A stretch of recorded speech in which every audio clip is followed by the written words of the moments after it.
All right, everybody, welcome back to the Ludini Rock and Roll Circus Musicians Mastermind. We started a conversation last week based around the idea of charging for your closed or private Facebook group. We discussed a lot of pros and cons to that concept. This week, what we want to do is we want to talk about what it might look like and how you might integrate that with everything else that you are doing. So we kind of left the conversation last week with like, Facebook groups are really awesome, but the idea that that is going to be something you're going to charge for just in and of itself is probably not going to work. It's probably going to be like a value added thing, and we use some examples for that. So that's what we're getting into today. We have Joe Freeman. I believe that Carrie JK is going to be joining us in a little bit as well, but we wanted to get started because we try to be as time conscious as we can. We do this in our, speaking of Facebook groups, we do it in our own Facebook group that is for musicians who want to understand a little bit more about the marketplace and what their options are. So we do have that's where we go live here. So if you were interested in that, you can, the best thing to do at this point, I don't have a direct link yet for this. We want to do it in the right way. That's why we don't have that. The best thing to do is to just shoot me an email at lou@loulombardimusic.com. If you're a musician, you're interested in getting involved in this, it's right now, it's totally free, much to Joe Freeman's dismay. So you can, this is your golden opportunity. A lot of great stuff gets discussed every week. So just shoot me an email, lou@loulombardimusic.com, and we will get you into the group. We're trying to do this in a marketing savvy kind of way where we do capture people's emails for this because we want to be able to follow up with you guys. We're telling everybody here to do that all the time. So it's not very, it's kind of like do what I say, not what I do if we just start handing out a free link to it. So we want to at least get everybody on a list. lou@loulombardimusic.com to get yourself in on the calls here. We do get some folks chiming in also throughout the week. Usually throughout the week, there's different content that's being put out for you guys. The different members will show stuff that they're working on. We comment on it. We help each other out. And then we do these calls once a week. So there's some cool stuff there. And we are looking to build that up here in the coming year. All right. So let's go ahead and start getting into this today. We have, what do you do? What do these packages look like for the Facebook group as part of your VIP type? What we're talking about here is, a sort of membership situation, right, Joe? Where people, maybe they pay a monthly fee or yearly fee. Some bands do yearly, What does that look like? What should you be doing? What works? What doesn't? I think Carrie is joining us as well. Carrie, we are already in progress, so we've got Carrie, JK, and Joe Freeman now with us. So, I was just to reiterate real quickly, we are picking up the conversation from last week about what does a reoccurring membership program or VIP type program look like with a Facebook group as part of it. So I think that I know, Carrie, you probably have some ideas, Joe. So I'm going to I'm more comfortable letting you guys talk, and then I'll interject as we go. So whoever wants to jump in. So I'd like to come through it from a point view of like the type of clients I usually work with, and then allow Carrie and Lou to input where musicians could use this maybe. Sounds like a plan. That way it's the most value to the listeners. And I'm starting that off with that tone because when you're using a Facebook group for your audience, it's all about the value. So it's not like, can I start a Facebook group and make money? It's if I start a Facebook group and I'm running that Facebook group for my audience, for my listeners, what value am I giving?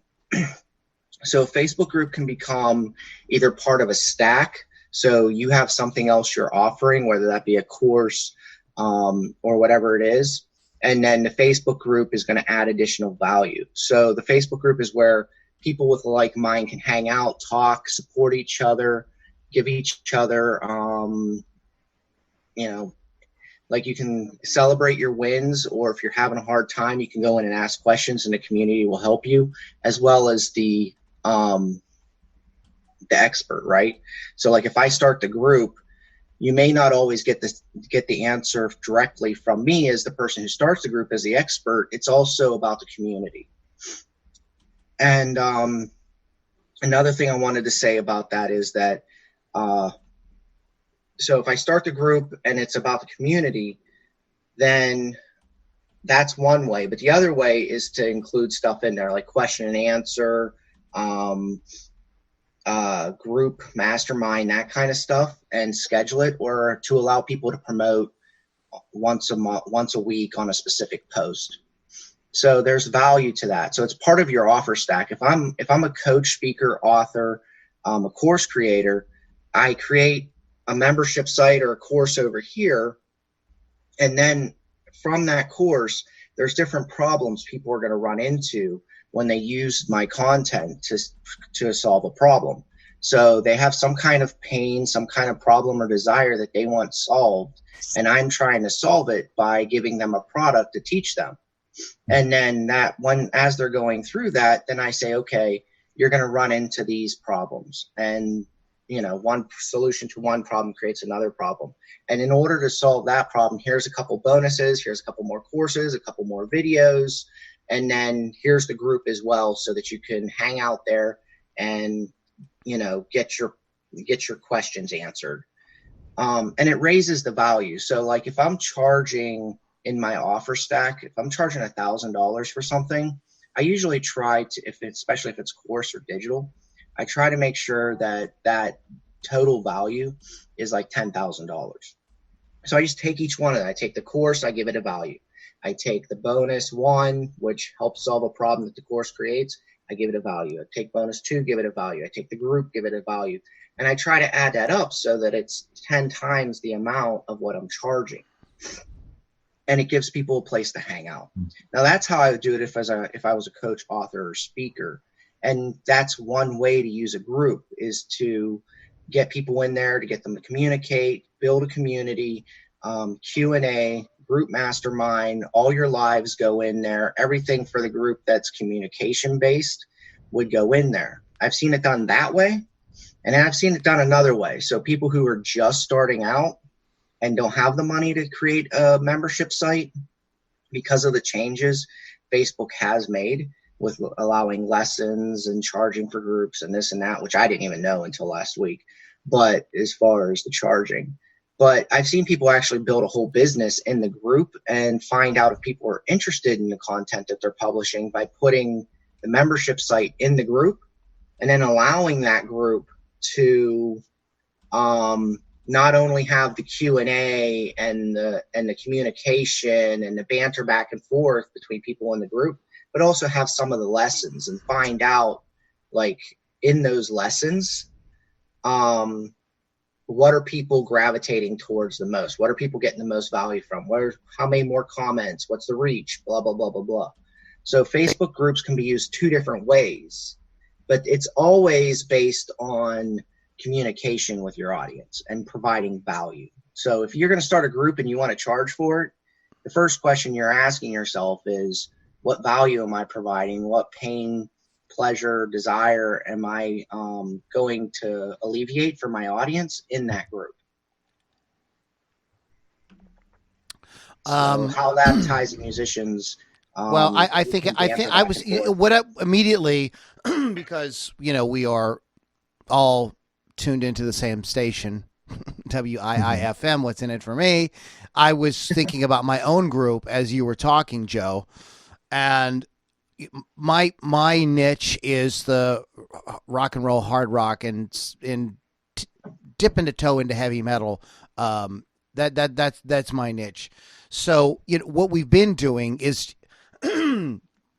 it's just mainly a place at this point where people can. I will post stuff about bands maybe people haven't heard of, or let people know about what I'm doing with my music, or do videos where I showcase different things that I'm doing musically as well. And people will talk, and we'll post. I'll post a question and get people to have conversation. And it's a place where if you're part of that niche, you can go and you don't have to hear about politics or religion or social justice issues or anything like that. You can just be immersed in that world. But as you were speaking, I was thinking about some of the things you said, like Q&A, allowing people to promote on a specific post were two of the things, and mastermind as well. So a couple of things I was thinking about how I might. I'm just going to use myself as an example, and maybe this will give people some ideas. Right now it's very my group is very like shoot from the hip, willy nilly, whatever I feel like doing, whenever I feel like doing it.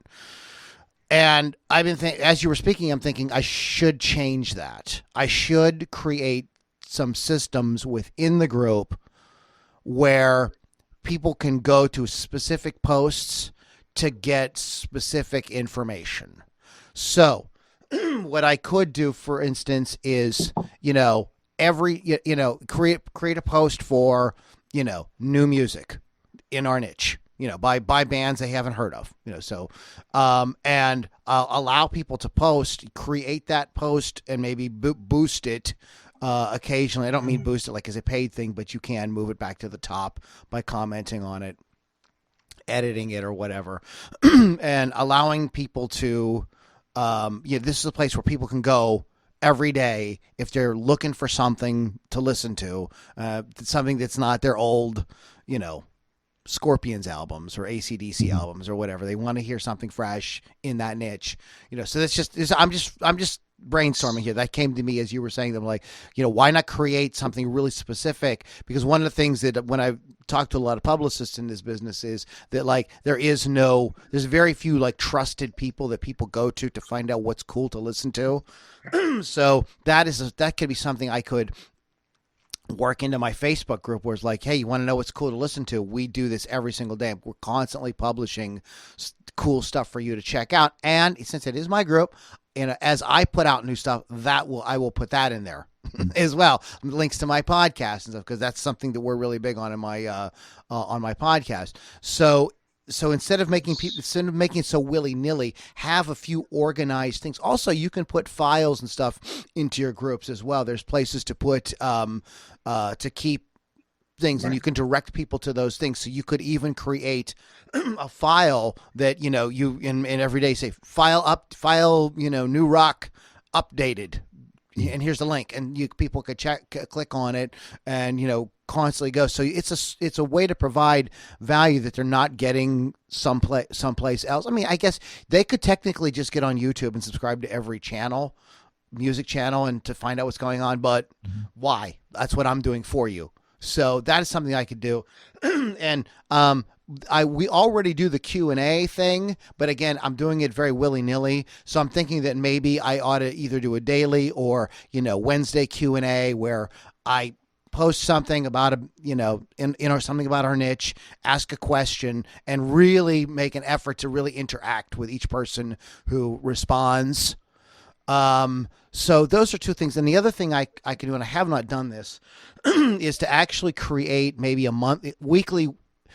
It becomes unscalable if it gets too big. So you could start with I could start with weekly, maybe end up going to monthly if it got really big. But do a fan call on Zoom, like we do here, and let people come on, and so it would be scheduled. It would be a scheduled event every Friday at 3:00 or whatever.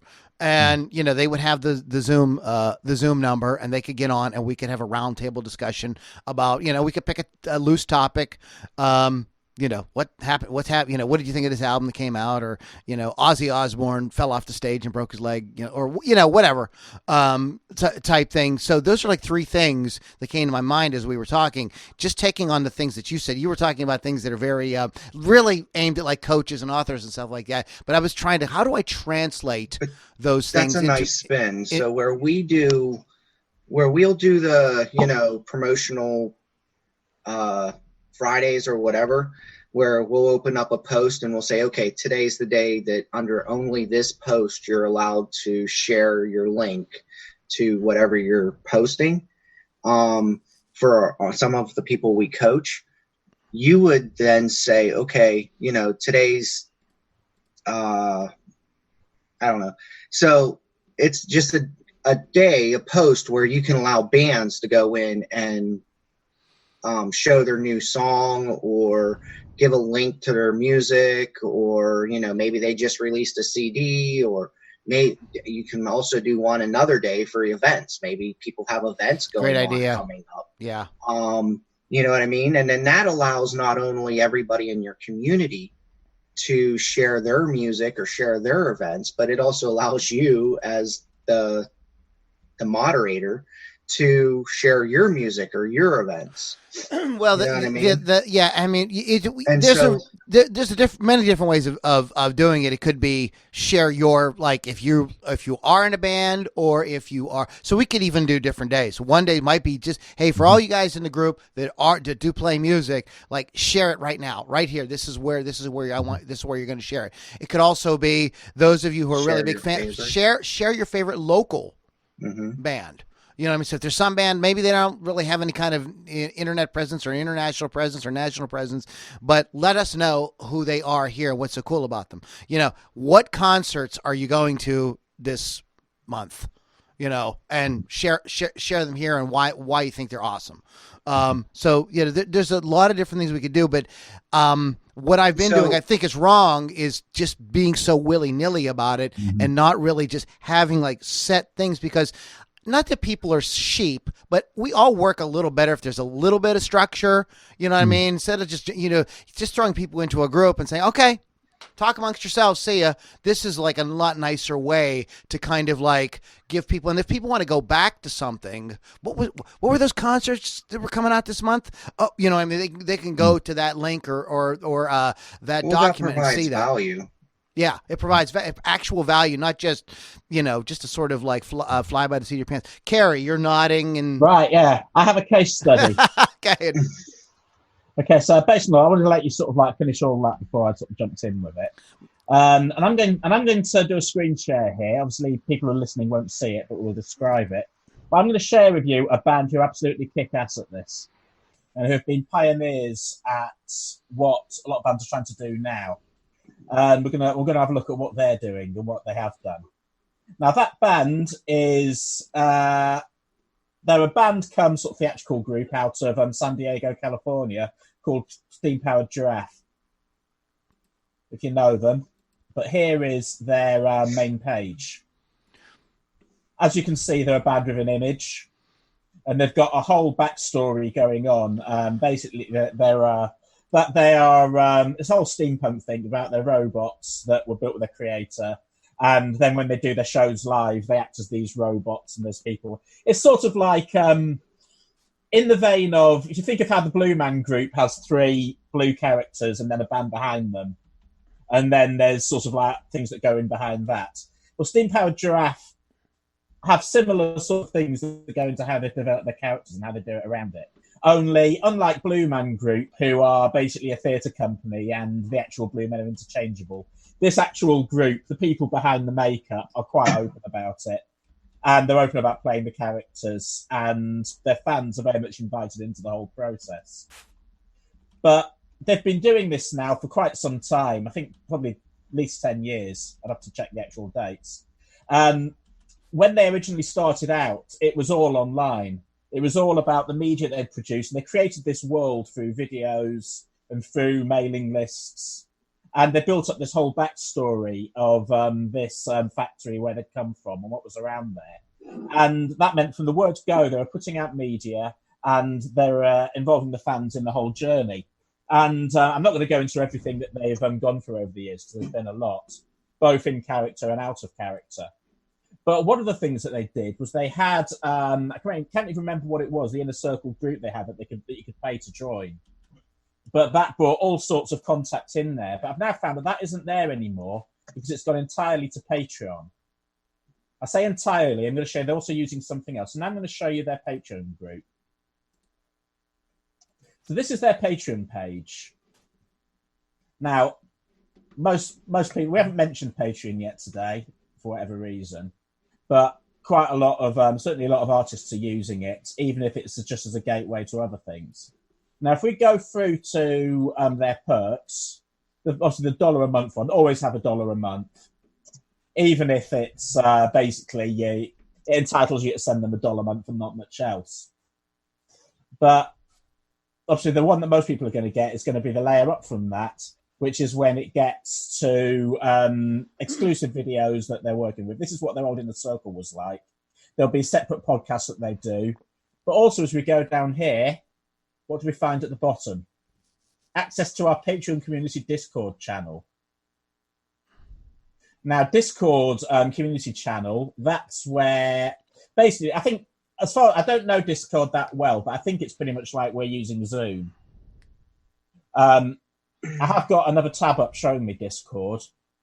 I think it's pretty much brings together community and forum things, and you can have it set up so it's just for your little group there. So everything we're describing in Facebook and around there would come into there. So that would mean it would be access to the people. This is another thing here as well, because they're a group that have been successful and have a certain amount of celebrity now. Actually having access to them and having them respond is something that people are willing to pay for. But they've built up to that point for over time. And even when you just follow them on Twitter and social media, you'll still get something in their life that way. It's just not so two-way at that point. I think Leah does something similar as well. She's quite open about things when you talk to her, which she gives away for free. But if you wanted to answer you back, then that's when you have to sort of get into her programs. But which is fair enough because she's very popular. She couldn't do it for free. So that's what they've been doing. And they've been building this up over a long time. And they did have it all on site up until earlier this year, the last time I checked. Although I now see that they've farmed it all off to Patreon now. Although even that then links to the Discord channel. In case you're wondering, there are other tiers. They start personalizing it even further. They'll give you personal postcards. They film they do like public workouts, like rehearsals that they'll film each month. And if you're on a certain tier, you can look in on that. I think was it here I compared that sort of thing to boxers doing public workouts. You don't want them to see everything you do. Apart from anything else, it's boring and embarrassing. But there's no reason why you can't have one session a month or every so often that you do invite people in on. Just so, as far as they know, they're looking behind the curtain, even if the actual nuts and bolts of what you do doesn't happen then. Going through a bit further, that's when, after that, from $20 in, that's when you start getting the credit. Some people give away the credit with the earliest tiers because it's a simple thing to have. Certainly a lot of podcasts do. And then they've started doing, and then at that level, they've started doing their particular merch and access to their entire back catalog from that level, and it goes on further. Film series, wow, they do a lot of stuff. Yeah, like I say, these are a group who absolutely know what they're doing. They are professional as fuck, and they've built up to all of this over the years, and they've built up the relationship to their fans that everyone will get involved in this. But if you want to see a band that is doing what we're describing in a kick-ass way, they're a good model to look at. However, so I think one of the takeaways here, and what I want to throw back to you now, is Patreon. Because we haven't mentioned Patreon yet. Well, we have not mentioned Patreon, and I think we could probably do a whole series of podcasts just on Patreon. And so it's an interesting question. Let's narrow it down. Patreon as a gateway to your Facebook group, just like they're using Patreon as a gateway to their Discord. Why not what about Facebook group as a gateway to your Patreon? So this was another thing that Joe, you sort of touched on when you were giving your your thoughts at the beginning. And what about leveraging the group? So this is kind of where I started with it. So my group is free. It is not part of any kind of VIP package or anything in the sense that like people have to, sign up for something. They can go right to the group. So what I'm trying to do is filter people into the group for free as a way to bring them a little closer to me. A little bit closer. So as we go through 2020, I'm going to be doing this sort of like more organized sort of way of doing it. I'm terribly unorganized, so this will be a real challenge for me. And as we add things, as we do things, could we create, say I do this thing with events or I do this thing with releases or whatever, could we use that somehow? Could you, instead of, how am I trying to say this? Use those things to bring people into the email or bring them into the Patreon. Well, that's what you they understand what I'm are saying? doing. Because the Facebook, people are used to Facebook being free. And you could even, I mean, if you were really, and I know a couple people that do this, Leah does this, has 2 Facebook groups. She's got a general Facebook group where people can go, and she does exactly this, but then she does have an exclusive Facebook group for people that are paying members of her programs, where she gets in there and they do kind of like what Joe was talking about in terms of like what a coach might, well, because she is a coach, would do in terms of answering questions. If she sees a lot of questions about the same thing in her course, she knows to either post some kind of video that explains that or redo that video of her course or whatever. But let's take it a step back and just talk about the Facebook group as a way to move people into Patreon, possibly. To kind of like get, to say, okay, I posted we do these 5 things each week, but if you want to, I don't know what, would have to figure out what would be, if you want to get, then there's Patreon to go a little bit deeper. And then once you get into Patreon, you can go deeper. And then for Patreon, you can go to Discord. I don't know where you go from Discord. You invite them over to your house. I don't know. Carrie and I actually talked about that about a year ago. So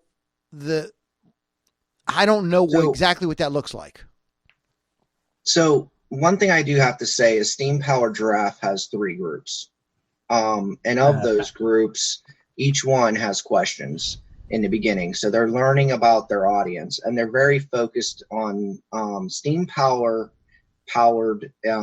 is an actual like following. I don't know a lot about it, but there's a lot of people who follow robots and steampunk, and like that's a huge following of people. That is their scene, and that's where they're most famous. So in other words, this is like so Leah has like Leah. Excuse me, just like Leah's fantasy stuff with the Game of Thrones stuff. Their thing is steampunk. Exactly. Gotcha. Okay. So their first questions are, "What's your favorite robot?"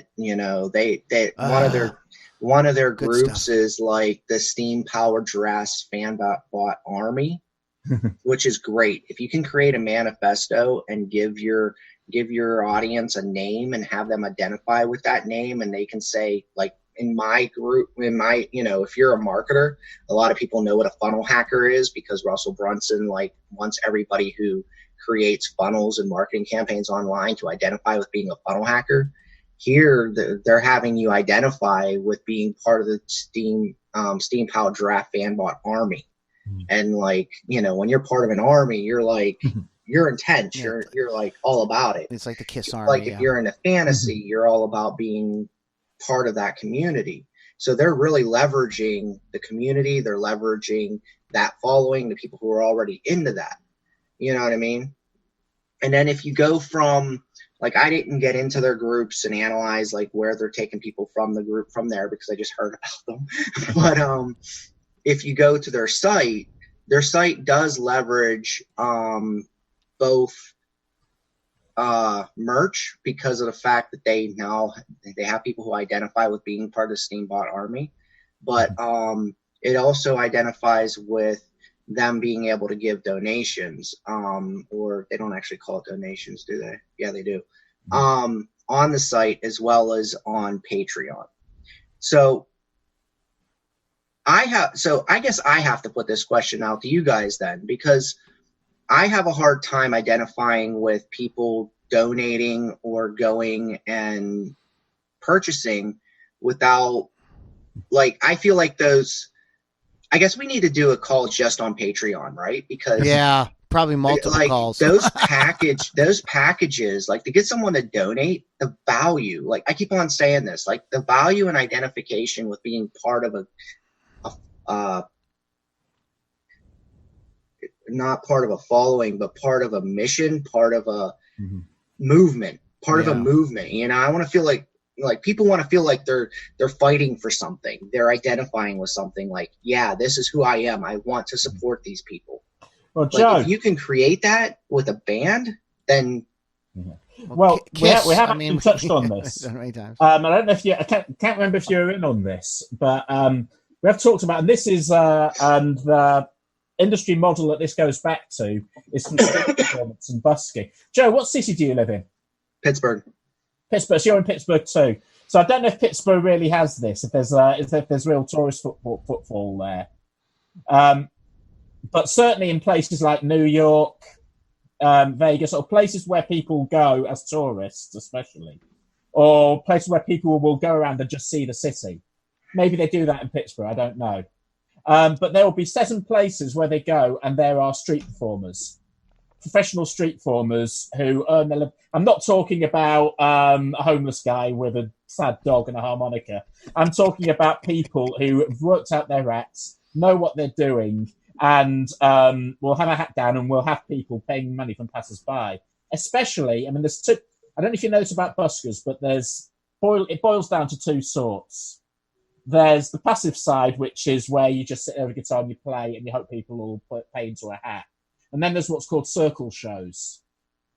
And circle shows are what jugglers do, or acrobats, fire eaters, people who have something that they will do that's spectacular, and that's going to happen, that's going to build to one trick.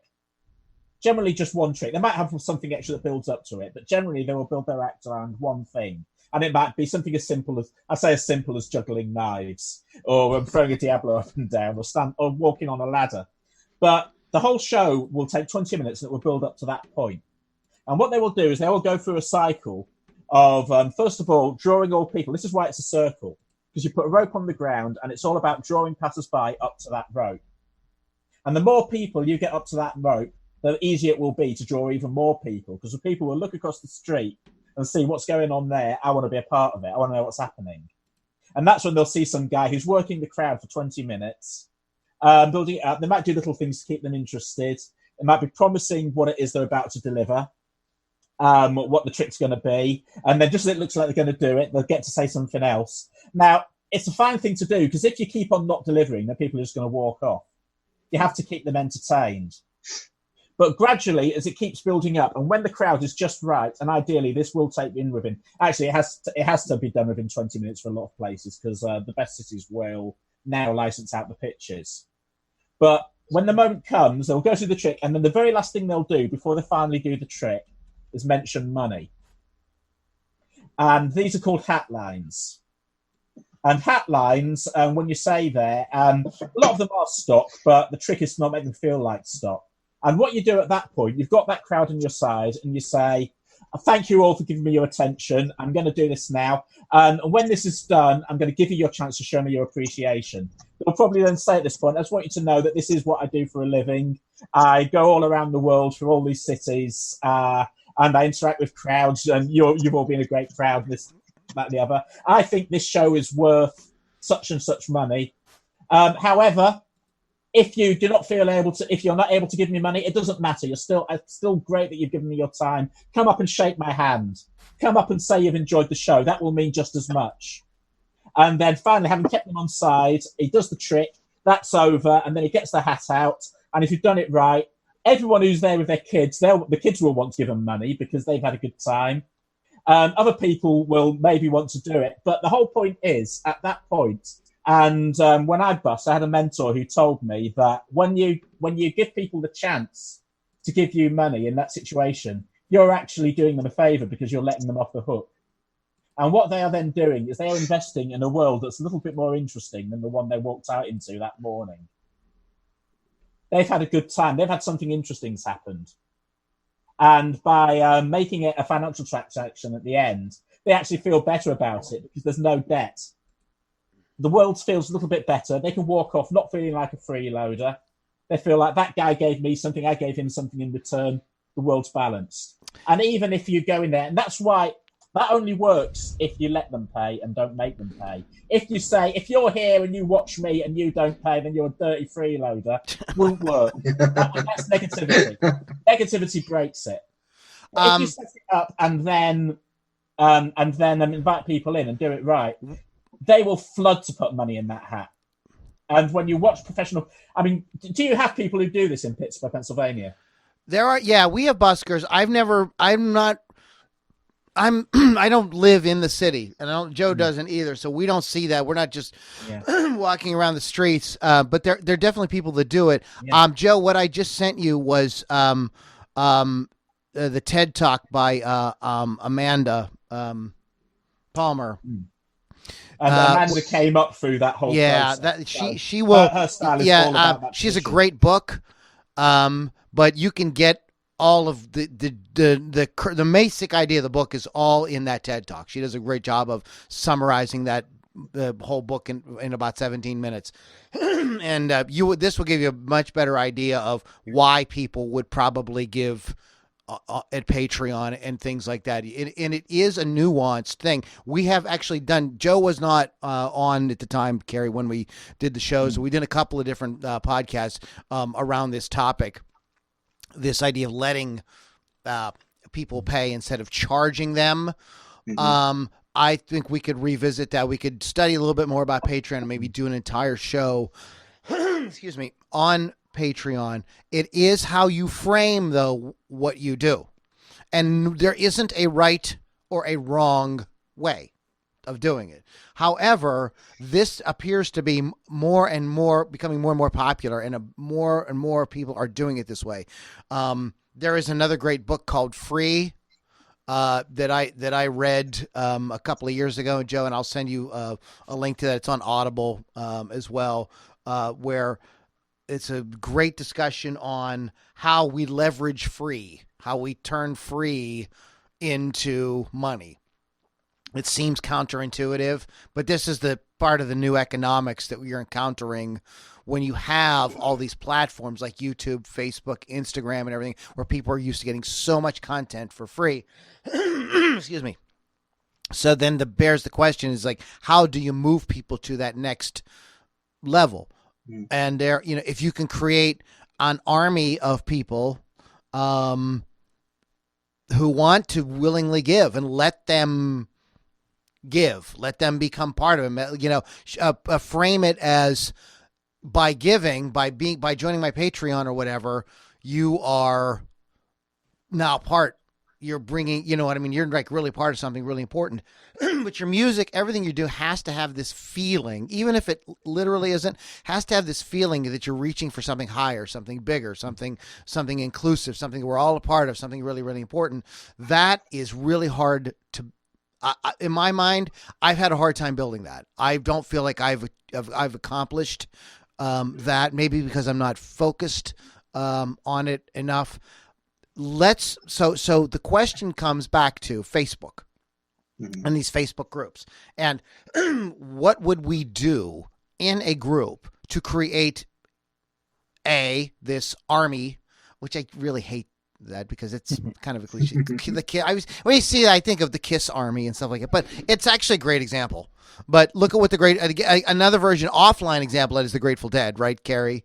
They didn't call it an army because they were all, hippies.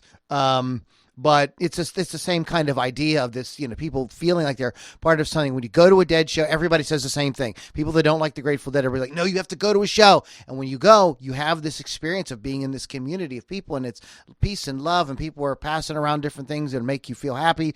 And it's like a big, thing. Whereas, so how do we? So that's the one thing we can do. Possibly, I don't know exactly what that looks like. Using a Facebook group. The other thing is making the Facebook group part as a back end thing. So it just depends on how you do it. I kind of go with the Dan Kennedy aspect of marketing, which is more steps, not less. Because when you do get them to the point where they're going to open their wallet, you want them to really want to open that wallet. You know what I mean? You want them to be really excited about doing, not like, well, if I want to get this thing, I guess I got to give the guy $5. But you want them to be like, oh man, I feel this is so awesome. It's so exciting because you've built this whole thing, from them encountering you maybe through a Facebook ad or Twitter or Instagram, and then moving you slowly over time, moving them into the group or and then finally into Patreon, and then even deepening that relationship with the different levels. So how do we do that? Because the topic today is the Facebook group. How can we do that with the Facebook group? Is it just a matter of branding it? Do you brand it as an army or as a movement? And if you are a musician like me who's really struggling with what is my message, I'm making air quotes for those of you that aren't looking, like, how do you find that? Like, I feel a little kind of like, I know what I like. I think I know what my music's about, but I'm having a hard time tying it to like something big, some big idea. Well, the fundamental question then has to be, how will my life be different as a result of joining this community? I think my problem is, Carrie, I'm thinking the exact opposite. I'm thinking, how will my life as a musician be better if you join my community? I think that's the problem. I think it's a mental thing. You need to flip that over. I mean, to be honest, it won't be a conscious thought because people don't choose fandoms that way. It's like fandoms find you, and I suppose, like, of anything, like any marketing is like make people think it's their idea. Marketing that looks like marketing is bad marketing. Absolutely, no, you're totally right. We've talked about that many times too. So in that, I mean, like taking the Kiss Army for example, I mean, like Kiss are one of the most notoriously corporate bands there are, and they're quite open about it as well. But it doesn't matter because you're still buying into this whole thing. In fact, all of Kiss's perceived flaws can be seen as strengths as well because they wear them. Yeah, they own it. And they go through shit. Yeah. Never really bought them out of makeup. I thought they were just another hairband then. But with the makeup, and that's something else that Steve Howe drafted, by the way. They did the backstage, like Kiss always have the backstage videos going where they'll conduct interviews in full makeup. And when they get to a venue, they'll even talk through, like, when they get there, they have to get there early on. And it takes however long to get into character. But then once they do, they'll just be in character for the day. And they'll even see them arriving at the venue in full. Right. Which is awkward when they've got massive platform boots. But again, that's part of it. Seeing them struggle to get up a flight of stairs in massive platform boots is part of being a Kiss, is part of following Kiss. Right. So yeah, so it's going all in with this world. And then as a fan there as well, you're buying into this thing that you would never encounter that world anyplace else, and you can enjoy. Something else I'll talk to you about. I'm a wrestling fan, and I've said before that pro wrestling is, if you're not in pro wrestling, you either get pro wrestling or you don't, and if you don't get pro wrestling, you never will. It's this strange thing because, like, even back when it was all pretended that it was a genuine fight, we all knew it wasn't. That's not the point. The point was that it's a certain kind of suspension of disbelief. Any kind of technical suspension of disbelief is like, we know what this is, but it makes life much more interesting if we take it as this other thing and then just go along with it and go along for a ride. And it's the same with your fans in anything. We're sort of at a point now where you have to be honest on some level about what it is. You're not there are people who are able to maintain something over but in the end, I think the internet, social media has now made it to the point where you can't keep that mystique indefinitely anymore. There has to be some level of letting people behind the curtain. But once you do that, they will say, in fact, I've had that as well, even with the trans stuff as well. There's people who only ever want to think of me as a girl when I was doing drag. Even when they knew I wasn't. I thought, fine, let's go there.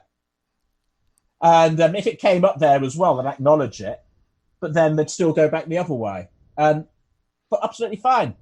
That is, so you're setting up this world that people can invest in, and how real it is doesn't really matter because everyone actually knows. It's just that for sake of the experience, we are going along with this. And it's the same when you follow a band. You are banging into this universe. And to be honest, absolutely, there isn't really much in this world that isn't that kind of fake anyway. Even following a political party or a sports team or whatever, you will buy into this thing where this sports team are the only sports team that deserves to win everything, and everyone else are pathetic losers who cheat all the time. We don't know anything about that, do we, Joe, in Pittsburgh? Huh? No, we don't know anything about it. Yeah, you don't really believe that, but it's part of being a fan is that you'll go along with it. And when I'm like, like I don't know what sports teams you get. Like who are the Pittsburgh Steelers rivals? The New England Patriots and Okay, so when the Steelers play the Patriots, then part of that will be going along, and we're going to war there, and Yeah. they're all done over there. You don't really think that, but it's part of the experience of going along with it. So one of the things I'm noticing with Leah and Steampunk and everyone else is music is entertainment. So it gives you a feeling, it takes you away from what you're doing. It could enhance your day. It could help you get more excited, help you get driven. Like I listen to music in the morning just to pump myself up, right? Mm. And if I'm depressed, like it tends that you tend to listen to depressing music. So it's an enhancer and it's entertainment. So like Leah has the fantasy, Steampunk has, the steampunk robots steam-powered and Giraffe, everything else. Yeah. So, and Kiss, like they do the makeup and everything. Like I like Skid Row and Poison and the other ones who don't do makeup. They don't have any of this real extreme like theme stuff. And back in the 80s, like, them and Metallica was the thing. Like we just wore shirts to identify with that community. It seems like now you need to have a little bit more theatrical, a little bit more of a hook. Even then, I mean, it's different things. Even in Metallica, there's still a uniform, and it's black jeans and a black t-shirt. Yeah, basically. Punk rock is the same way. Yeah. There's always that unit. Yeah, country so music. Not everybody wants to make an effort. Yeah, mm-hmm. Yeah. So you want to that can be a turn-off. You need to encourage people to participate in that and make it enticing, but it has to be. And Carrie, I know Carrie, you haven't said this yet, but I know you're thinking it. It has to be genuine. You know what I mean? You shouldn't just. Yeah. I mean, Leah's music naturally feels like that, and I think that she likes stuff like that. I mean, I kind of get the impression that like she digs Game of Thrones and Lord of the Rings and things like that. So you have to do something that is authentic. It can't just be like, oh, this is popular, I'll do this. Star Wars is coming out this week, so yeah. So we're going to be, we're going to call ourselves R2D2, and because that's popular, and that's what we're going to do. History is replete with completely forgotten acts that have done exactly that. They just people ping pong. They have no set identity. Yeah, I mean, you have to it has to kind of come from something genuine, and that's one of the things that I will say in Leah's training is she spends a lot of time, and I know a lot of people find it kind of annoying, but if I actually have all those lessons and I go back to them digging for that, like, what am I? Who am I? What is it that like I can say, do, be? What is it that's in me that other people are going to enjoy? Because you tend to be your fan. If you know what I mean, like if you are thinking about it, really, you love the music you play or you wouldn't play it. I mean, right? Or create it. I shouldn't say play because a lot of people are paid to play, whatever. But so you're making your own music. You love it. It's something you identify with. So what do you identify with? Because you're not an island. You're not like some person that like is so unique that nobody can relate to them. Obviously you're not. And I want to listen to the music that I make and the music that I like and the music I'm trying to make based on the music I like. I'm like, a lot of people like this stuff. This is not, I'm not doing something that's so off the wall that like, I'm only going to be my only fan. So just digging into that and then understanding it enough that like you can create all the other stuff. And Carrie and I have talked about this before, that like, I think when you really understand that, the message, the brand, all that starts to flow. And I will be honest with you. I mean, I'm leading this podcast with you guys, but I'm still really struggling with. And I think at that point, I think once if you've got the funnel in place, Joe's the funnel king. I mean, you got to have that, but I think we'll be painting by numbers once you really understand who you are. Yeah. It's a lot easier to create a funnel and automation when you know what your core offer is, but more than that, when you know your message, when you know your identity, and you can present that to me, then it's a lot easier to automate. You don't want to think about creating funnels and automating until like you have your message, know who you are, have your identity, and know what your, at least what your beginning offer is. Nothing's ever perfect. It's going to change. Right. It's going to change over time. Yeah. Okay, well that's a relief, Joe. Yeah, it's going to change over time. It's going to change over time as you test it and put it out there. And well, see, that's what I mean? That's the thing. Let's bring it back to Facebook groups, because I'm trying to stay on topic as much as we can. Is that Facebook, the groups, because they're free and you don't have to pay for them, this is an opportunity to do exactly what we said, and that is test that message. What are people? I put this, like, I'm going to try these few things that I mentioned to you guys earlier, and what's the response? Okay, and it isn't going to cost me anything. It's a cheaper way to test. Like, I was going over. We have a shared friend in a mastermind, Lou, who that's exactly what she does. So, like, her whole program is nothing but Facebook groups, because she started off a Facebook group to get people in it, and she tested a concept to get people to, that needed a specific solution. And she doesn't have to start a membership site. She doesn't have to get all these other softwares and all these other experts to help her create all this technology match. If she just starts it out in a Facebook group, starts a little community, and gets some people come in there who like what she's doing and can give her some feedback. Because without feedback, we're just in our own brains, and we all tend to do this. I do this all the time. I do it way too much. Where we'll sit here and we'll mull over things in our own head, and, well, this isn't, do I do this? Do I do that? Do I do it this way? Do I do it that way? Is this going to work? Is this going to be worth my time? And the reality is, you don't know till you do it. Yeah. And a Facebook group will give you the opportunity at very cheap to go live and talk to your fans, to create training videos and share those with people, to actually share files, to do Q&A. A Facebook group gives you a lot of opportunity to do the initial, like, proof of concept, proof of what you're trying to do. Proof of concept, a good way to put it, And then from there, no, you don't want Facebook to be your everything, but you don't know if, like, you really want to invest a ton of money and time until you prove that concept somewhere that's cheaper. And then, okay, now I need to blow this bigger. This is great. Now these people need this, and this from me in order to give them more value. Like, now I know they want what I have. So now I'm going to make it bigger because I want to give them more. So a Facebook group it's a lot of opportunity in the beginning without spending a lot of money. Okay. I think that is a great way. I think that is probably the best thing we can say about the Facebook group is this is an awesome place to just try it out. Run it up the flagpole, see if anybody salutes it. Mm-hmm. Yeah. I mean, like, the two cliches there. One of them is, like, when you're throwing all this mud at the wall, pay attention to what sticks. Right. Sometimes that means reading between the lines. And Facebook, because, like, the people that they won't slag you off and they don't want to. But you will notice after a while, you'll notice little things when certain things are getting more attention than others, when certain things are getting a certain kind of attention that you value the sincerity of a bit more than others. And so you generally end up reading trends. And then the other one after that is just another cliche, is dance with your date. Once you've established something that you're doing, then you know what it is that's brought people to your group there.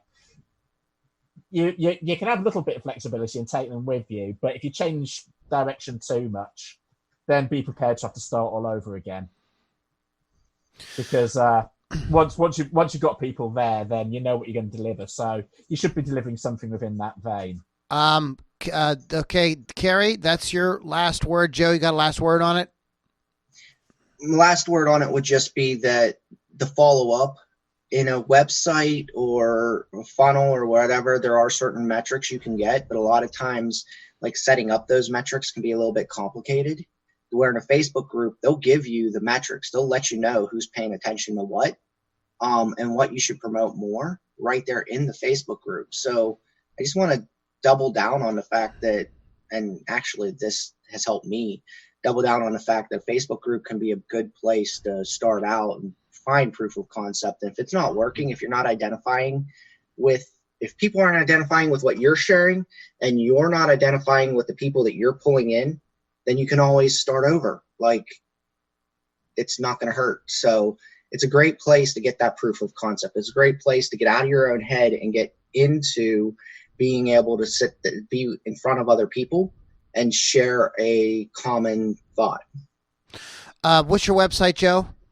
OrangeTreeMarketing.com. Okay. And Kerry, give your website, buddy. kjkmusics.co.uk. All right, guys. LudiniRockandRollCircus.com is our website. Again, it was another great talk. We try to keep these things short, but we have so much to say about it. And this is a nuanced topic, guys. I mean, there is no, man, it's like weight loss. Somebody's asking me, like, well, I tried this and I tried that. Well, if there was one way to lose weight, everybody would be skinny. Okay, you just follow that process and you would be, and it's the same way with marketing. If there was just a B, C, D, E, F, G, make it, lay it out there, and you become you get 1,000 fans and everybody's spending money with you, then there would be a lot more musicians doing it. There'd be no need for stuff like this. This is a nuanced thing. It's an art way more than it's a science.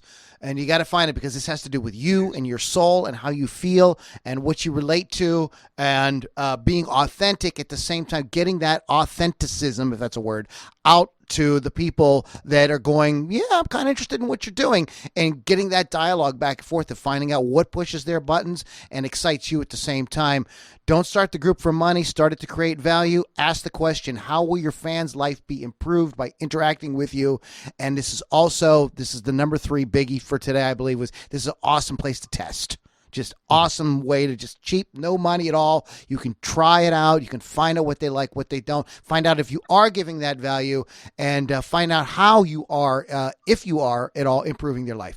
Thanks, guys, for hanging out. Thanks to Joe Freeman and Kerry JK. We'll catch you guys all in the next Ludini Rock and Roll Circus Musicians Mastermind. Have a great week, and Merry Christmas.